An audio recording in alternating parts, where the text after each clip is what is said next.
Welcome to Immigrate. Welcome to a space where you can be vulnerable, a space where you're not going to be judged, a space where you can be authentic. And my hope and desire is to inspire and motivate everyone that click onto this podcast. So welcome to another episode of Immigrate.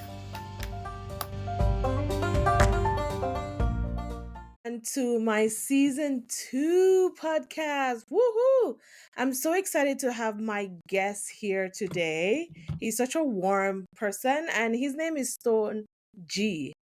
And unique name. I really love the name and welcome. And I'll just let him telling you about himself and what he does. Welcome to my season 2, Stone. Thank you, Tasha. You got my name right. It's Stone G, and I'm a counselor, a coach, hypnotherapist, and I'm a student. I'm now on the pathway to become a clinical psychologist. Ooh, So congratulations. it's just lifelong academia. So uh, so yeah, there are several things that I do. The primary thing I'm working on is building a neurodivergent community that is both virtual and uh, in real life. So it would be a community where neurodivergent people would be able to thrive, very similar to others. Okay. So, just a little background. I mean, in terms of why. So I'm assuming that you're an immigrant. Where's country are you living in right now? Yes, sure. So I'm in Paris right now. I normally live in Australia. Prior to that, I was in the U.S., but that was due to military service, and prior to that, I was in. Oh, how is Paris? Is it like, is it the word that people always say it's a love city? I'm not sure about that. I don't really have context for that, but No. yeah, I have heard that.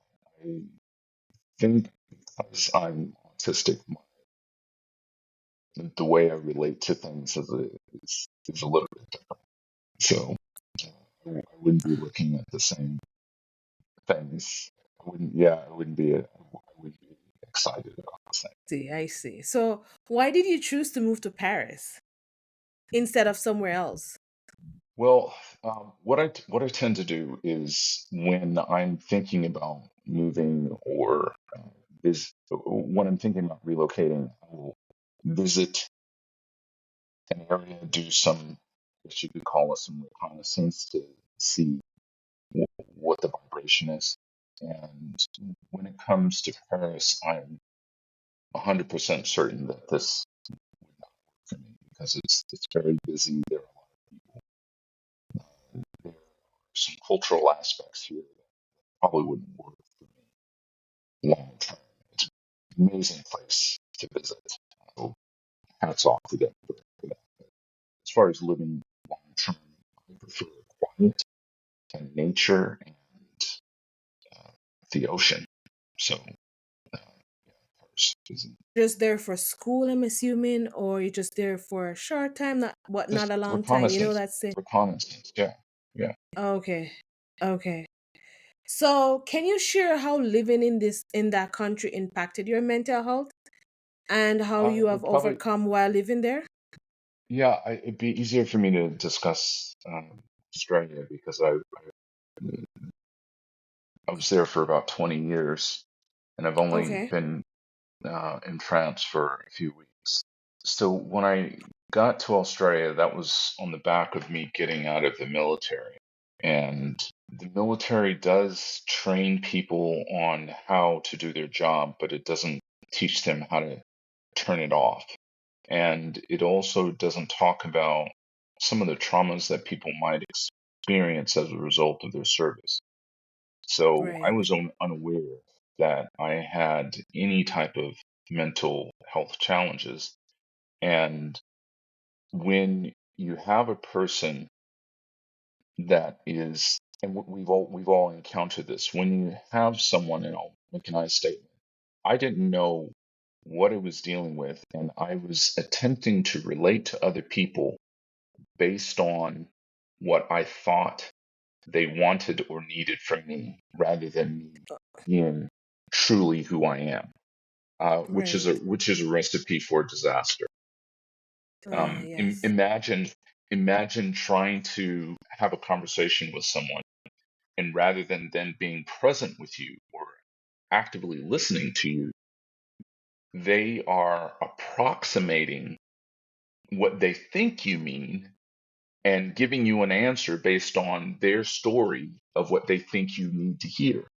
So there's no Oh. connection. And so that was the story of my life for the first 30 years of my life. I wasn't connecting. And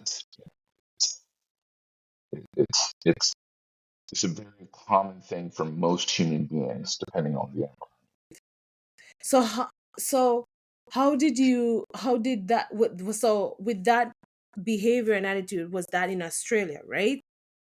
Like constantly, or just Well, once you were yeah. in the military? Well, I okay. So that's a good question. I think it's, but I'd have to give you a different answer. It I was always that person, always Mm-hmm. trying to fit in, always trying to relate to people.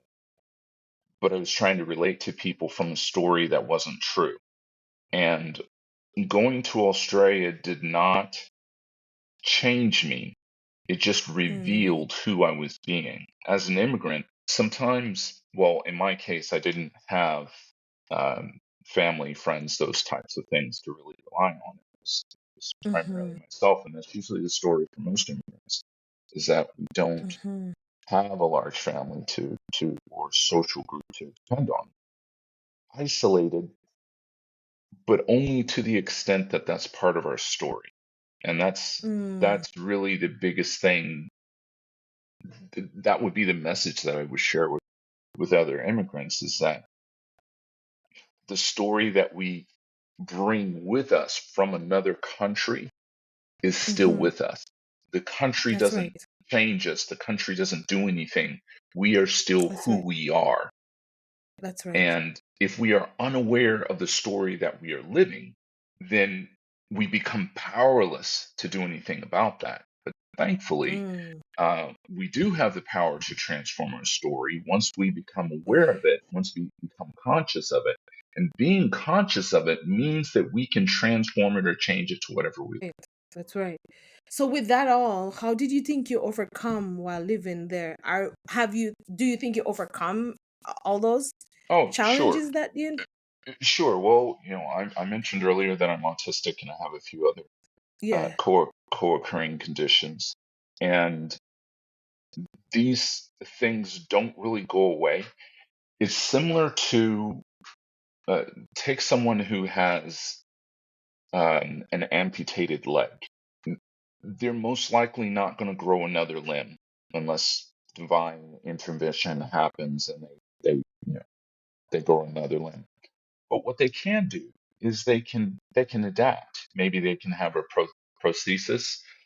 Maybe they can learn to do other things, sometimes more effectively than they would be able to do otherwise. So rather than focusing on what I cannot do, I tend to pour all of my energy into what I can do well, and I increase the efficacy of those things. By doing that, what tends to happen is the endocrine system will start to produce things such as acetylcholine, which is really great for focus, uh, dopamine, serotonin, oxytocin, which is probably one of the oldest peptides in the human genome. And this cocktail enables us to feel good and have focus, especially when it's in a resourceful area. And that's I guess that's a tip or a trick for immigrants to really focus on something that's resourceful. For instance, let's say that someone wants to really focus on their health and well-being. which is always a great Yeah. idea, no matter where you are or what's Right. happening in your life. By focusing on Yeah. your well-being, and we're talking about all aspects of your well-being, including physical, mental, spiritual, Yeah. you're able to perform far beyond your imagination. And the first step, so Right. the focusing on a well-being, and we'll call it self-care, focusing on a well-being means that we get, I was talking about those hormones from the endocrine system. We get a burst Mm-hmm. of all those things. We get more Mm-hmm. imagination. We open up our energy, and we're able to download more of the good stuff from source. Mm-hmm. And Right. that's just by another way of relating to that is being in harmony with who and what we really are. And who and what we really are is energy, spirit. And And that's that true. being the That's so case, true because mm, saying that's so profound because if we don't know what to align it to, then we can become wrecked, right? And we mhm. can just be struggling on our own. But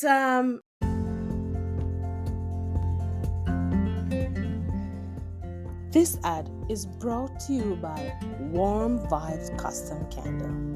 Warm Vibes Custom Candle has mastered the art of customizing candle. They have three fragrances from the Caribbean Ocean vibes, the Hawaiian beach vibes, the Canadian winter vibes, and not to mention the Canadian spring vibes. They also customize for your any occasion. You have your wedding and you need those wedding favors, they do it. You have your lovely dinner and you need those pillar candles on your dinner, on your table. They have all the candle you need. Just hit them up on Instagram at Warm Vibe Custom Candle, on their website at www.warmvibes.ca, on Facebook at Warm Vibes Custom Candle. Yes, they do it all. They do it from wedding, they do it for your baby shower. And their newest addition is their hidden secret candle, where you can hide some cute messages inside that candle and create a lovely message for your guests. I did said it. This candle company has learned the art of taking you to that vacation spot. So whether you want to have a very fancy, luxurious home ecstatic, just bring Warm Vibes Custom Candle into that, and it brings everything. It brings the vibes, it brings the aroma, it brings everything. Gives you that reggae music, it gives you that chill Hawaiian feeling that you don't want to leave when you're in your house. So don't you worry if you have never been on a vacation. This candle, Warm Vibes Custom Candle, will surely make you never, or make you feel like you have been on that vacation spot. So check them out again at warmvibes.ca. That www.warmvibe.ca.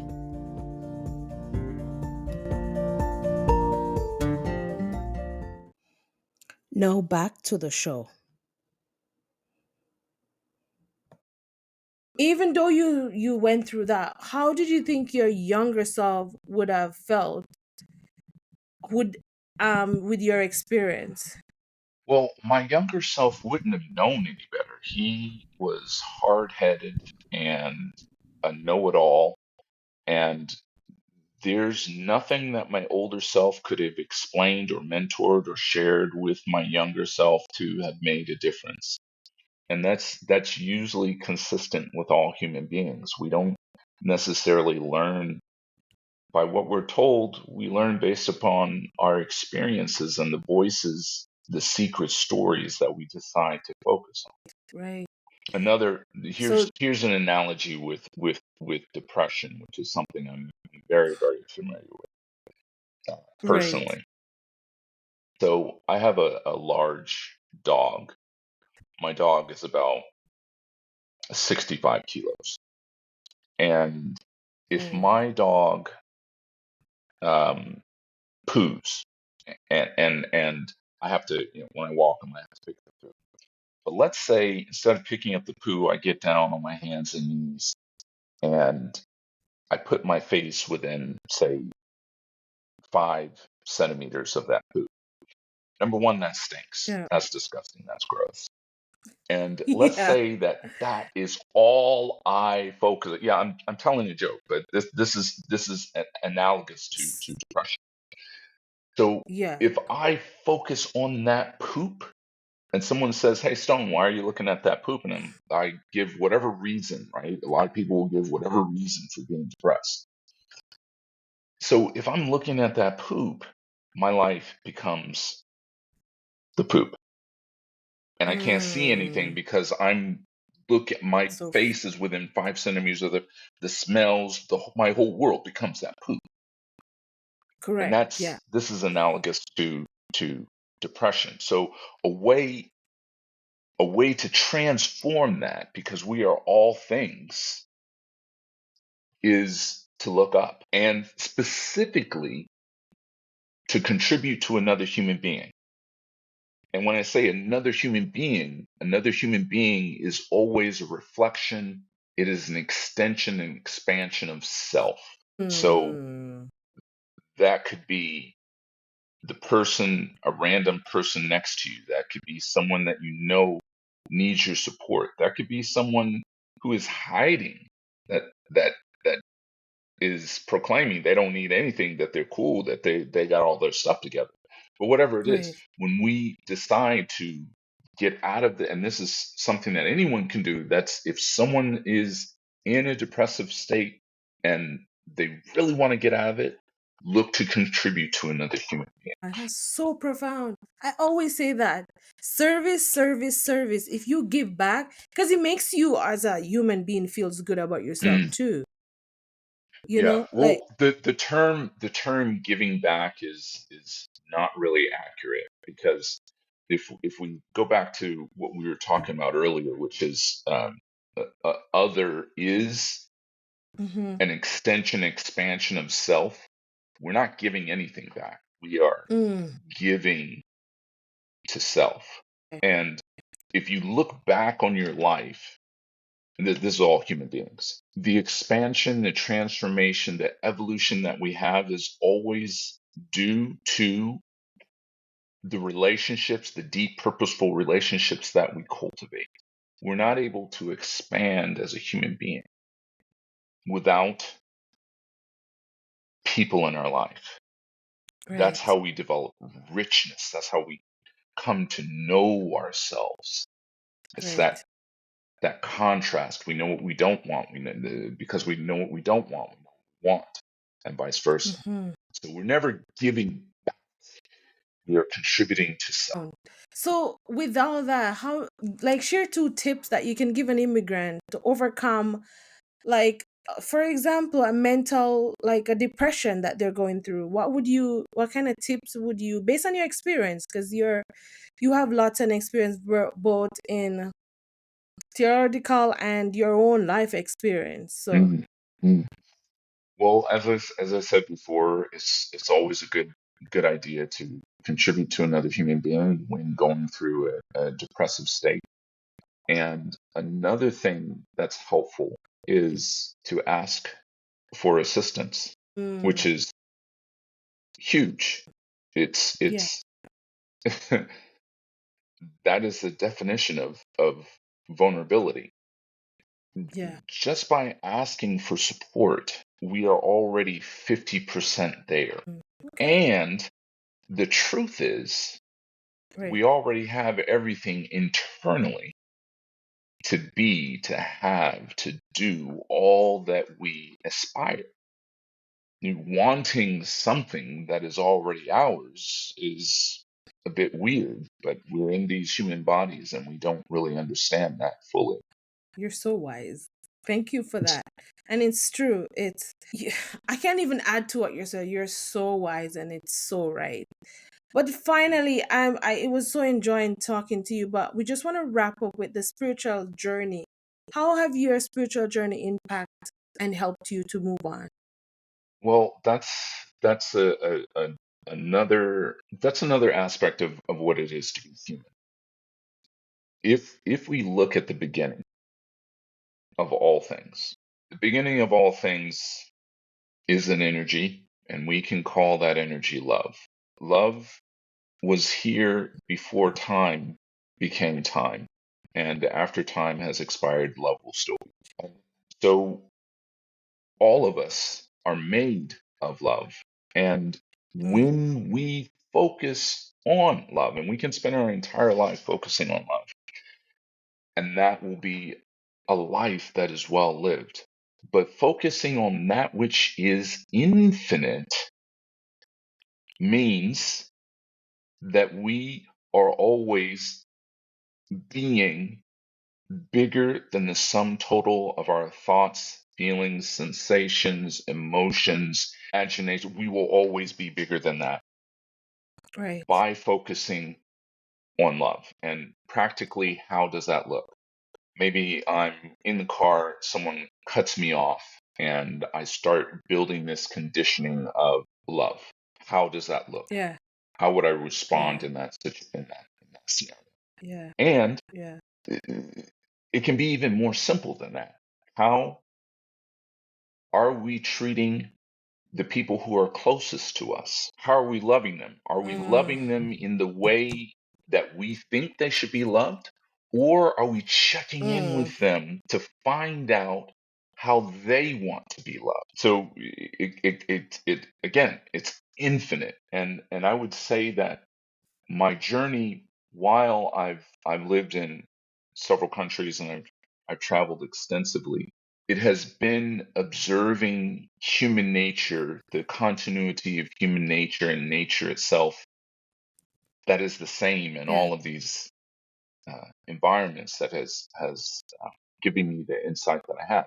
And I'm not on this podcast saying that everything that I've shared is 100% true. No, it's No. it's merely my context based upon the life that I live. Exactly. So I Right. wouldn't have a group of people and say, hey, you must do it this way. I would share that Yes. this has been my experience, Mm-hmm. and if something resonates with you, let's play with your version of that. It's right. Thank you so much.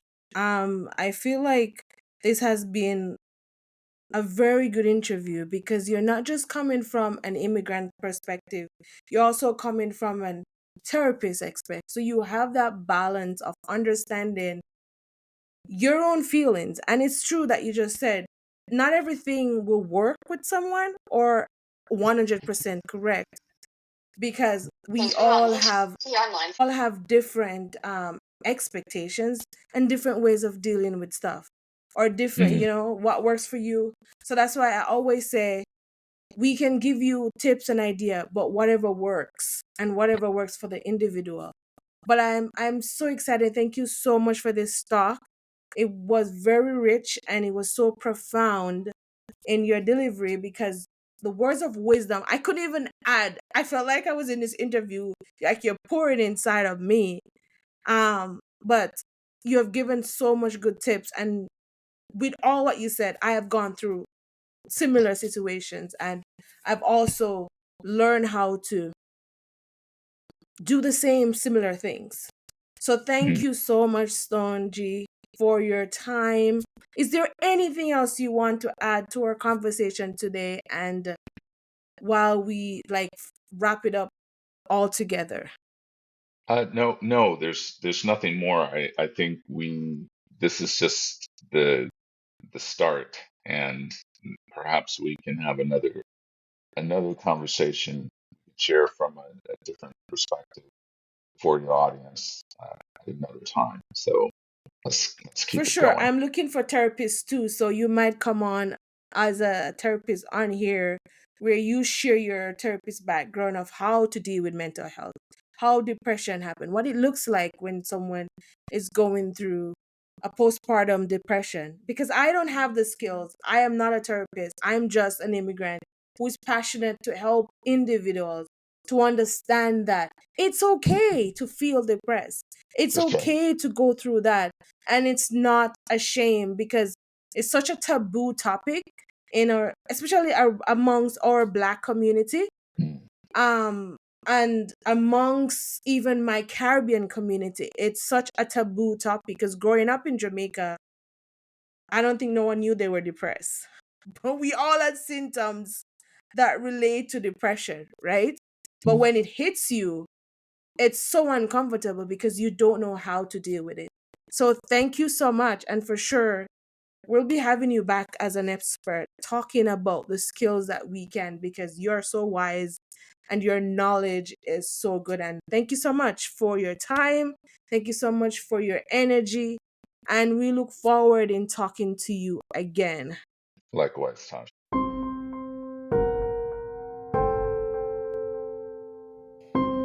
Thank you, everyone, for listening to that wonderful interview. It was such a delight. If you want to hear more inspiring episodes like these, please to follow us on our Instagram at Immigrate. We'll be uploading all the videos, all the short clips of it, and you can find me in my email at heslop.tashagay13@gmail.com. That is heslop.tashagay13@gmail.com. Thank you for listening to another great episode of Immigrate.